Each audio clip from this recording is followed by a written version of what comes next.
근데 오늘 제가 준비한 컨텐츠의 주인공은 은퇴했음에도 불구하고 웬만한 현역보다 관심이 높고 얘랑 붙으면 어떨까 이런 식의 가상 대결에 대한 의견도 많이 나오는 선수입니다. 바로 이 하빕 누르마고메도프인데요. 하빕 같은 경우에는 선수 본인은 단호하게 복귀할 생각이 없다, 그리고 이런 떡밥을 던지지도 않는데 계속해서 뭐 UFC 관계자들이나 팬들이 복귀에 대한 이런 뭐 의견들을 계속해서 내밀고 있죠. 특히나 최근에는 UFC 300이라는 메가 이벤트가 준비가 되어 있는데 이때 뭐 하빕이 복귀한다 만다 이런 얘기, 게다가 뭐 하빕의 절친이자 팀메이트인 팀 동료인 다니엘 코미어가 하빕이 UFC로부터 복귀 제안을 받았다. 복귀 제안이 미하로 4천만 불, 하나로 하면은 520억, 어느 정도인지 가늠도 안 되는 큰 돈인데 이 제안을 받았는데 심지어 하빕이 이거를 거절했다고 해서 화제가 되고 있습니다. 근데 이 제안을 거절했다는 것만 놓고 보더라도 하빕 절대 복귀하지 않을 거라는 건 알 수 있겠죠. 그래도 지금까지도 계속해서 팬들이 하빕이 과연 복귀하면 얼마나 통할 수 있을까, 또 과연 은퇴하지 않고 지금까지 현역으로 활동했으면 벨트를 지킬 수 있을까, 이거에 대한 궁금증이 많기 때문에 과연 하빕이 복귀한다면 또 현역이었다면 잘 할 수 있을까에 대한 컨텐츠를 준비했는데, 단순히 하빕의 그 능력치들을 나열을 해서 이 능력치가 이 정도고 이 정도면은 통한다 안 통한다 이렇게 말씀드리는 게 아니라 싸움 붙이는 게 재밌잖아요. 그래서 현역 라이트급 탑 랭커 중에서 하빕과 경기를 해본 적이 없는, 좀 접점이 없는 선수들을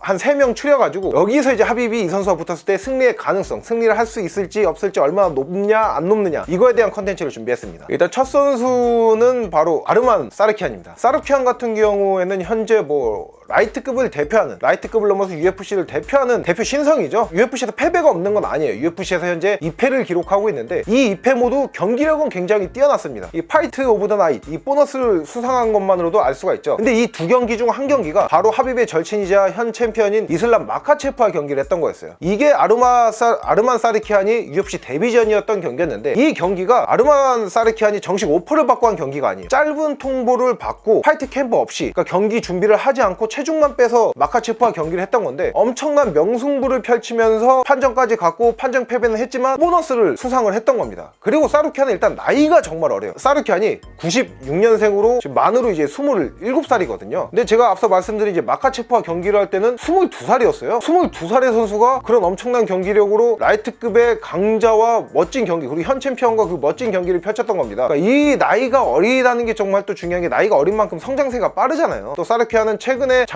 경기가 작년 12월인데 그 경기에서 당시 랭킹 4위였던 비닐 다리우시를 1라운드 KO로 잡아내면서 지금 또 엄청난 관심을 받고 있는데, 또 이때보다 무조건 성장을 했을 거예요. 이때 보여준 퍼포먼스도 엽기적이었는데 나이가 어린 만큼, 심지어 그때 이후로 지금까지 운동을 안 했다고 하더라도 그 캠프를 준비하고 또 시합 때 본인이 시합을 직접 뛰면서 얻었던 경험치로 그때보다 무조건 성장해 있을 겁니다. 그렇기 때문에 저는 이 사르키안 같은 경우에는 만약에 하빕이 복귀를 해서 경기를 한다면은 마카체프를 제외하고는 가장 하빕을 좀 위협할 수 있는 인물이라고 저는 생각을 하거든요. 그리고 다리우시아 경기에서 좋은 타격 능력을 보여줬지만 결국에 사르키안은 그래플러 성향의 선수예요. 그리고 이 그래플링도 높은 그 체력 수준을 바탕으로 해서 스크램블 싸움을 정말 즐겨합니다. 마카체프와 경기를 할 때도 뭐 12번이나 테이크다운을 시도를 하면서 경기 끝까지 그 에너지 레벨을 유지하는 모습을 보여줬었거든요. 심지어 이 12번 중에서 11번 단 한 번만 성공하고 나머지는 다 실패했어요. 그러니까 그만큼 체력 소모가 컸는데, 그런데도 이 정도 체력을 유지하고 기술력을 보여준 거는 이 사르키안은 이 하빕한테 좀 시련을 안겨줄 수도 있는 선수다, 전 이렇게 평가를 하고 있습니다. 그리고 이 두 번째로는 바로 지금 현재 라이트급 대표하는 강자인 찰스 올리베이라입니다. 원래 뭐 올리베이라 같은 경우에는 그 하빕이 은퇴하고 나서 이제 챔피언에 등극하고 하빕에게 승리에 거뒀던 선수를 올리베이라가 다시금 이기면서, 이 하빕 만약에 올리베이랑 붙으면 모르겠는데 누가 이길까, 이런 의견이 좀 많이 나왔던 선수죠. 그런데 하빕의 형제와 친형제 하나 다름없고 팀메이트인 이 마카체프와 경기에서 패배하면서 이런 가상 대결에 대한 의견이 쏙 들어갔습니다. 어쩔 수 없지, 뭔가 약간 마카체프는 하빕과 비슷한 결의 이런 느낌을 주는 선수다 보니까 이 경기에서 패배하니까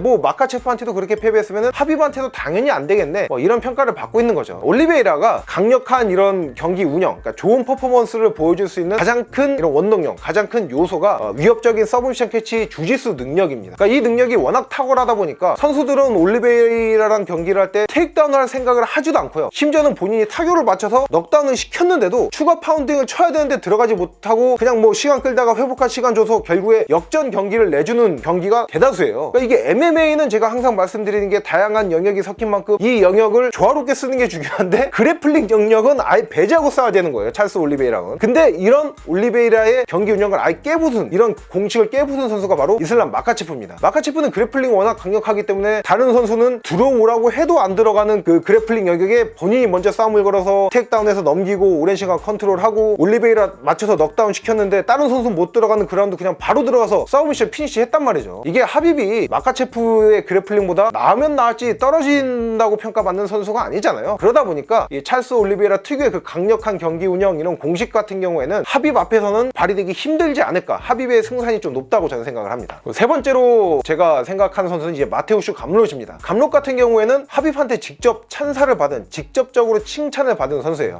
마테우슈 감롯이 과거 이제 아르만 사르키안과 2022년도에 경기를 한 적이 있습니다. 이때도 이제 명승부를 펼치면서 판정승을 거두었는데 이때 하빕이 직관을 갔었어요. 그래서 경기가 끝나고 퇴장하는 감롯한테 직접 다가가서 경기력, 특히나 이 그래플링 능력을 칭찬했거든요. 이렇듯 감롯의 그래플링 능력은 인정을 받은 정말 그래플링이 강한 선수입니다. 근데 이 선수가 약간 좀 타격이 아쉬워요. 이런 타격적인 부분이 아쉬웠던 경기들, 대표적인 경기가 패배했던 비닐 다리우시와의 경기, 또 승리는 했지만 제일린 터너와의 경기를 들 수가 있는데, 다리우시와의 경기는 정말 이 그래플링 명승부였어요. 둘이서 정말 엄청난 스크램블 싸움을 보여줬는데, 근데 결국에는 감롯이 본인의 장기인 그래플링 영역에서 다리우시를 완벽히 제압을 못했어요. 거의 5대5 싸움이었고요. 그리고 타격에서 완벽히 밀렸습니다. 그리고 타격적인 부분에 대한 아쉬움이 가장 잘 드러났던 경기가 제일린 터너와의 경기였죠. 승리는 했지만. 그리고 하빕 같은 경우에는 그래플링 당연히 잘하긴 잘하지만은 타격적인 부분이 뛰어났고 이 타격이 뒷받침이 됐기 때문에 그래플링을 용이하게 쓸 수가 있던 거예요. 이런 여러 가지 요소를 고려했을 때 설사 감롯이 하빕과 경기를 했을 때 그래플링에서 좀 선전을 한다고 하더라도 타격적인 부분에서 밀리면서 패배할 가능성이 좀 높다. 감롯과 하빕이 붙더라도 이 역시 하빕의 승리 가능성이 좀 높다고 평가를 하고 있습니다. 그러니까 이 얘기 들으면서 하빕 이거 다시 나와도 되는 거 아니냐? 이렇게 생각하시겠죠. 근데 말씀드렸잖아요. 4천만 불, 500억도 거절하네요. 절대 이건 본인의 어떤 신념이나 뭔가 확 와닿는 게 있지 않는 이상은 절대 복귀할 일은 없다고 생각하시면 되고요. 근데 저도 이 컨텐츠를 준비하면서 느꼈던 게, 야, 이거 진짜 하빕이 대단하긴 대단하구나, 이걸 느꼈어요. 일단 랭킹 5위 안쪽에서 2명이나 하빕이 다 제압을 했습니다. 현재 랭킹 2위인 저스틴 게이츠, 랭킹 3위인 포이리에 모두 하빕한테 완벽히 패배를 했었죠. 그리고 현재 랭킹 5위인 마이클 챈들러 같은 경우에는 하빕의 승리를 거둔 이 2명, 저스틴 게이츠, 더스틴 포이리, 이 2명한테 모두 패배를 했어요. 그리고 저스틴 게이츠나 더스틴 포이리 같은 경우에는 하빕과 동년배이고 활동 시기가 비슷한 선수인데 아직까지 건재함을 과시하고 있단 말이죠. 이것만 보더라도 하빕이 현역으로 계속 남아있어도 좋은 활약을 보였을 것이다. 이거는 자명해 보이고, 지금 당장 복귀해도 체중만 잘 맞추면 당연히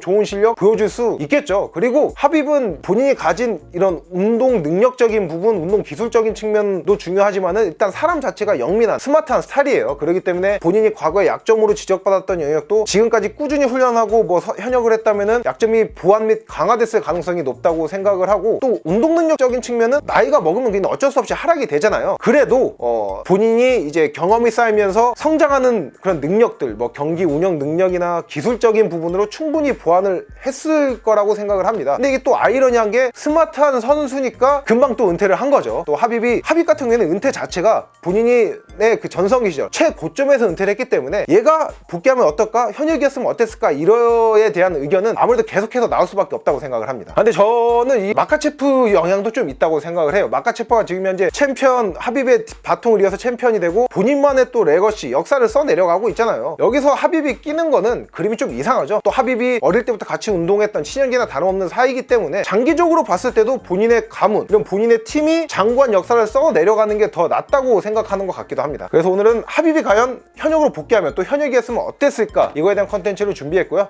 다음 시간에도 유익한 컨텐츠로 찾아뵙도록 하겠습니다. 렛츠 댄스!